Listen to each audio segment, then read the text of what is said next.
Jika Tuhan Maha Adil, mengapa ada perbedaan yang mencolok terkait sosial dan ekonomi manusia di dunia ini? Nah, ini sering jadi pertanyaan. Mungkin kita juga sering bertanya, apalagi yang lain ya, mungkin juga timbul pertanyaan seperti ini. Banyak yang miskin, banyak yang susah, banyak yang senang, kok banyak beda gitu. Nah, terus ada orang yang lahirnya di keluarga kerajaan, dia diperlakukan luar biasa. Kenapa kita lahir di rakyat biasa, kita biasa-biasa saja. Dalam perspektif agama termasuk Islam, ada beberapa penjelasan mengenai fenomena ini. Ya, kita ada penjelasan kalau di Islam satu.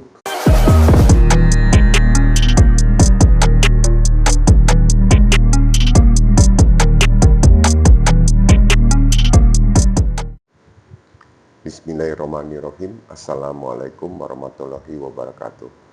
Pertama-tama, mari kita bersama panjatkan puji syukur atas kehadirat Allah Subhanahu wa Ta'ala yang selalu melimpahkan rizki dan rahmat kepada kita semua. Tidak lupa sholawat serta salam senantiasa kita curahkan kepada junjungan kita Nabi Muhammad SAW yang telah membawa kita dari zaman kegelapan menuju zaman yang terang. Hai Sobat Kohalim, selamat pagi semuanya. Semoga selalu dalam keadaan sehat walafiat. Dan bagi umat muslim yang saat ini melaksanakan ibadah puasa, kami ucapkan selamat melaksanakan ibadah puasa. Semoga puasanya menjadi puasa yang penuh rahmat. Adapun topik kita di pagi ini adalah jika Tuhan Maha Adil, mengapa ada perbedaan yang mencolok terkait sosial dan ekonomi manusia di dunia ini? Nah, ini sering jadi pertanyaan. Mungkin kita juga sering bertanya, apalagi yang lain ya, mungkin juga timbul pertanyaan seperti ini. Kenapa katanya Tuhan adil, tapi kok banyak yang kaya, banyak yang miskin, banyak yang susah, banyak yang senang, kok banyak beda gitu. Nah, terus ada orang yang lahirnya di keluarga kerajaan, dia diperlakukan luar biasa. Kenapa kita lahir di rakyat biasa, kita biasa-biasa saja? Apakah Tuhan adil? Nah, ini sering dijadikan satu pertanyaan. Oke, pertanyaan tentang perbedaan sosial dan ekonomi di dunia adalah pertanyaan yang mendalam, yang telah dipikirkan oleh banyak orang sepanjang sejarah.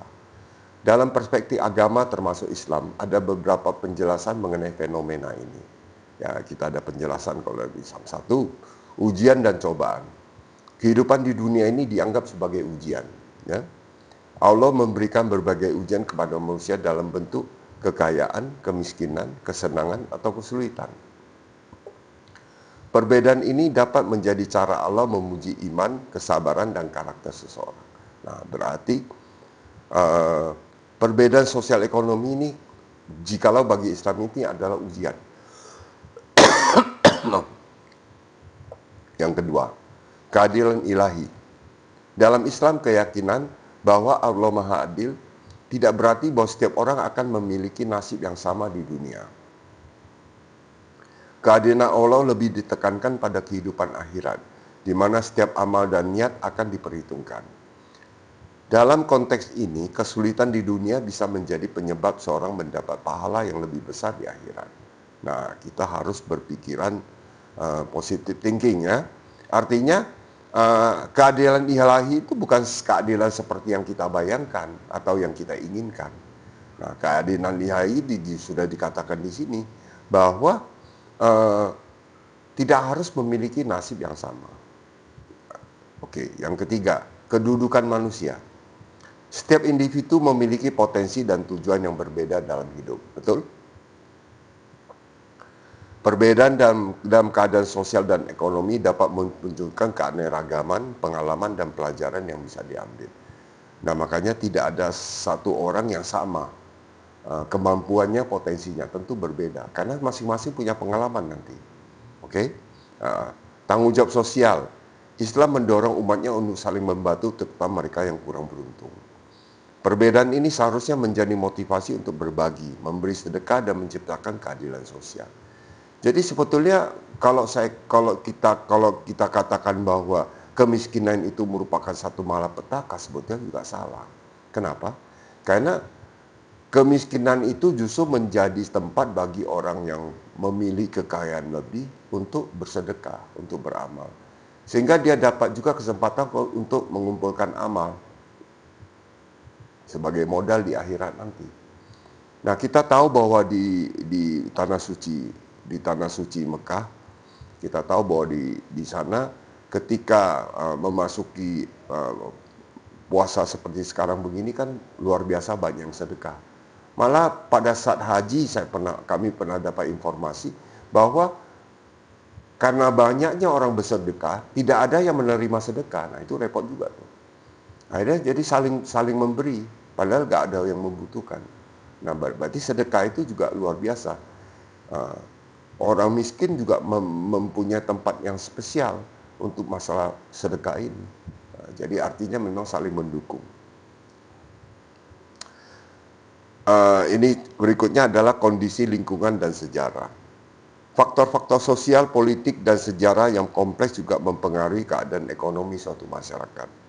Hal ini mencakup warisan budaya, akses terhadap pendidikan, dan kebijakan pemerintah. Yang terakhir, peluang untuk berbuat baik. Perbedaan dalam kondisi kehidupan memberikan kesempatan bagi individu dan masyarakat untuk berbuat baik, menunjukkan empati, dan membangun solidaritas. Berarti di balik mungkin ketidakberuntungan, maka kita diberikan juga kesempatan untuk menunjukkan empati dan membangun solidaritas. Meski itu ada perbedaan yang mencolok, banyak ajaran agama mendorong umat untuk bekerja sama dalam menciptakan masyarakat yang lebih adil dan sejahtera. Nah, jadi dalam Islam segala sesuatu itu disikapi dengan hal yang positif. Sehingga apapun yang kita lakukan saat ini, jikalau dalam Islam maka semua punya makna dan punya hikmah. Oleh karena itu kita tidak perlu terlalu bingung atau terlalu memikirkan, memprotes apa yang dilakukan Allah, apa yang direncanakan Allah terhadap kita. Karena itu sebetulnya adalah hal yang sudah diisyaratkan sebagai bentuk di mana kita semakin hari semakin bisa untuk menjalankan kehidupan sesuai dengan aturan dan arahan daripada agama. Oleh karena itu marilah kita sama-sama untuk menyikapi perbedaan ini, perbedaan antara nasib, perbedaan takdir ini sebagai satu warna kehidupan, sehingga kita bisa bersama-sama untuk mencari amal untuk di akhirat nanti. Terima kasih kami ucapkan atas perhatiannya. Sekali lagi kami sampaikan para pemirsa, penonton yang belum subscribe, supaya dapat segera subscribe, komen, like, and share. Kemudian bagi subscriber yang setia di acara ini, kami sangat berharap supaya tetap berinteraksi positif, berinteraksi secara aktif, baik di email maupun di komen. Kami tunggu komen-komennya. Terima kasih. Dan semoga acara ini bisa tetap berlangsung dengan istiqomah. Kami juga mengharapkan adanya donasi, sedekah maupun infak. Kebetulan ini adalah memasuki bulan suci Ramadan, maka ini kesempatan untuk sedekah dan infak akan mendapat berlipat pahala dan balasan dari Allah Subhanahu wa Ta'ala. Terima kasih kami ucapkan. Tanpa berpanjang lebar lagi, kami mohon diri. Semoga apa yang kita lakukan setiap hari ini mendapat keberkahan dan mendapat juga lindungan dari Allah Subhanahu wa Ta'ala. Terima kasih. Kita jumpa di hari Senin nanti untuk bisa kembali bertemu, berbagi, karena apa yang kami lakukan itu semata-mata hanya untuk berbagi. Oleh karena itu, jikalau ada kata-kata yang keliru, kalimat yang salah, kami mohon dimaafkan. Dan semoga ini bisa menjadi satu aktivitas yang dapat mendatangkan hasil buat semua, baik sebagai inspirasi maupun sebagai motivasi, agar kita semua senantiasa bisa berbagi, meningkatkan kehidupan, mewarnai kehidupan. Terima kasih. Wassalamualaikum warahmatullahi wabarakatuh.